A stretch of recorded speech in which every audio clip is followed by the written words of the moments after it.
आज हम बात कर लेते हैं कुंडली का छठा घर। तो कुंडली का छठा घर रोग रिपु ऋण कर्ज का होता है। अगर कुंडली के छठे घर में कोई पाप ग्रह बैठा हो तो अति शुभ होता है।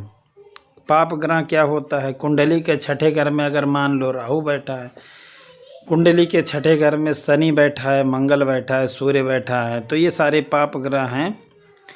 और सूर्य को आप पाप ग्रह नहीं करिए, कूर ग्रह की दृष्टि में रखिए तो ज़्यादा अच्छा होगा।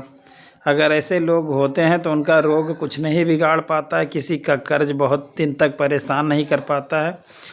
और उनकी कुंडली में अगर ये बैठे हैं तो जान लीजिए शत्रुहंता का योग बनता है। शत्रुहंता अपने शत्रुओं का नाश करने वाला, अपने शत्रुओं से ही धन से कमाने वाला ऐसे लोग होते हैं। मेरी तो कुंडली के छठे घर में शनि वास कर रहे हैं। छठी में शनि वास करने से लोग आपकी निंदा तो कर सकते हैं लेकिन आपका कोई कुछ बिगाड़ नहीं सकता है। जब से मैंने ये सीखा तब से मैं निश्चिंत हूँ, कोई कुछ बिगाड़ नहीं सकता है बाहर का। बस बाहर के लोग कुत्ते जैसे भौंक सकते हैं लेकिन कभी आपको काट नहीं सकते हैं, क्योंकि उसके अगर आपने उस शत्रुओं को माफ़ कर दिया, छोड़ दिया, तो शनि देवता उसको इतना तगड़ा दंड देते हैं कि वो भूल नहीं सकता है।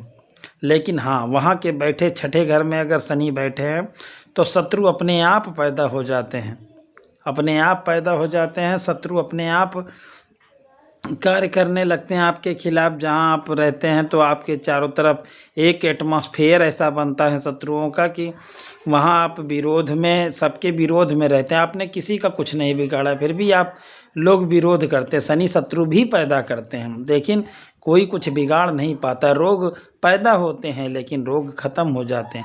हालांकि भावेश पर भी डिपेंड करता है, कोई ग्रह वहाँ पर नीच का हो ना हो, कोई ग्रह वहाँ पर मारक अवस्था में ना बैठा हो, पाप ग्रह हो और भावेश अच्छा हो, तो ऐसे जो है लोग शत्रुओं का नाश करते हैं। राहु अगर वहाँ पर है तो कन्फ्यूजन पैदा करता है, खुद का ही आदमी शत्रु होता है। राहु बाहर के शत्रु नहीं पैदा होने देते हैं। ऐसे लोगों का कोई बाहर वाला कुछ नहीं बिगाड़ सकता है। चाहे जितना समाज, चाहे जितना उसका विरोध कर ले, उसका कुछ नहीं बिगाड़ सकता। छठे घर में अगर राहु बैठा है, केतु बैठा है छठे घर में, तो ऐसा भी लोगों का कोई कुछ नहीं बिगाड़ सकता। रोग रिपुरण उसका विनाश कर देता है केतु वहाँ पर। लेकिन वहाँ का बैठा केतु जो है विवाह में थोड़ा सा दिक्कत देता है। वहाँ का बैठा केतु थोड़ा सा जो है एक्सीडेंटल या दुर्घटना या कोई घर में ही साजिश करवाता है, किसी से द्वारा अटैक होता है 37 साल पे। तो वहाँ का केतु जो है अच्छा है, लेकिन राहु कन्फ्यूजन पैदा करता है, शनि शत्रु पैदा करता है, और केतु क्या आपका है वहाँ पर दुर्घटना और विवाह में थोड़ी समस्याएं पैदा करता है। छठे घर में अगर सूर्य हो, छठे घर में सूर्य हो तो ऐसे लोग सरकारी धन का लाभ उठाते हैं। उनका भी शत्रु रोग ऋण रिपु कुछ नहीं बिगाड़ पाता है। लेकिन सर अगर छठे घर में सूर्य बैठे हैं तो हड्डी संबंधी समस्याओं में रोग देते हैं। अगर शनि बैठे हैं तो जोड़ की समस्याओं में रोग देते हैं। अगर छठे घर में राहु बैठे हैं तो मानसिक बीमारी देते हैं। और केतु बैठे हैं तो हेल्थ के संबंधी अचानक से कुछ भी दुर्घटना करा देते हैं या फिर विवाह में थोड़ी सी बाधा।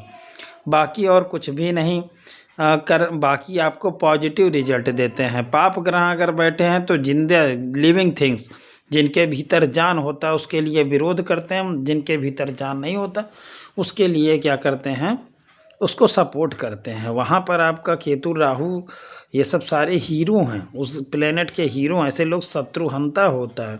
सम्राट अशोक, जितने भी महान लोग जो शत्रुओं का नाश करते हैं, उसका छठा घर मजबूत। भगवान श्री कृष्ण के छठे घर में शनि बैठे थे शुक्र के साथ, वहाँ पर बलि युक्ति बनी थी। हालांकि भावेश पर डिपेंड करता है, तो भगवान श्री कृष्ण सारे शत्रुओं का नाश कर दिए, है ना। तो सेम ऐसे ही होता है, उनके भी छठे घर में शनि वास कर रहे थे शुक्र देवता के साथ। तो यहाँ पर जो है शनि अगर सूर्य बैठा हो तो हड्डी संबंधी रोग देता है, शनि जोड़ों संबंधी रोग देता है, राहु मानसिक बीमारी देता है। और केतु आपका विवाह संबंधी थोड़ी सी समस्याएं देता है, बाकी और सारे सपोर्ट करते हैं। मंगल बैठा होगा तो मंगल वहाँ आपका ब्लड संबंधी दिक्कत देगा, लेकिन मंगल भी शत्रुओं का नाश करता है। मंगल आपका वहाँ पर एक्टिव हो जाए तो मंगल भी कारक है, रोग रिपूर्ण नुकसान नहीं कर पाते हैं। मामा का घर भी है, ननिहाल भी है, तो ऐसे लोगों को वहाँ से भी थोड़ा सा प्रॉब्लम होती है, मामा के घर से, ननिहाल के घर से। अगर छठा घर मजबूत है कुंडली में तो आप निश्चिंत होकर सबसे ये मत करिए, झगड़ा मत करिए, लेकिन आप निश्चिंत होकर जिए, आपका कोई कुछ बिगाड़ नहीं सकता है। आपका छठा घर इतना मजबूत है कि आप अपनी कुंडली देखिए, छठे घर में देखिए अगर कोई पाप ग्रह या क्रूर ग्रह बैठे हैं तो निश्चिंत होकर जिए, माफ़ कर दीजिए। उनको समय ऐसा दंड देगा कि उनका फिर विनाश हो जाएगा, आप परेशान मत होइए। अगर छठा घर मजबूत नहीं है तो उसके उपाय करिए, है ना। तो यहाँ पर जो है आपका ये हो गया, मंगल हो गया, तो वहाँ पर ब्लड संबंधी दिक्कत देगा। मामा मामी अगर कोई भी पाप ग्रह बैठा है तो मामा और ननिहाल से मम्मी के माता के थोड़ा सा दिक्कत रहती है, लेकिन आपको बाकी जगहों पे सपोर्ट मिलता है। ये वीडियो बनाया मैंने छठे घर पे, शत्रु लोग बहुत परेशान कर रहे थे, उन्हीं के लिए बनाए। लेकिन हाँ, मैं जानता हूँ छठे घर का शनि कोई कुछ बिगाड़ नहीं सकता। मुस्कुरा कर माफ़ करिए, समय शनि देवता उनको ऐसा दंड देंगे कि वो लूले लंगड़े सब हो जाएंगे। ओके।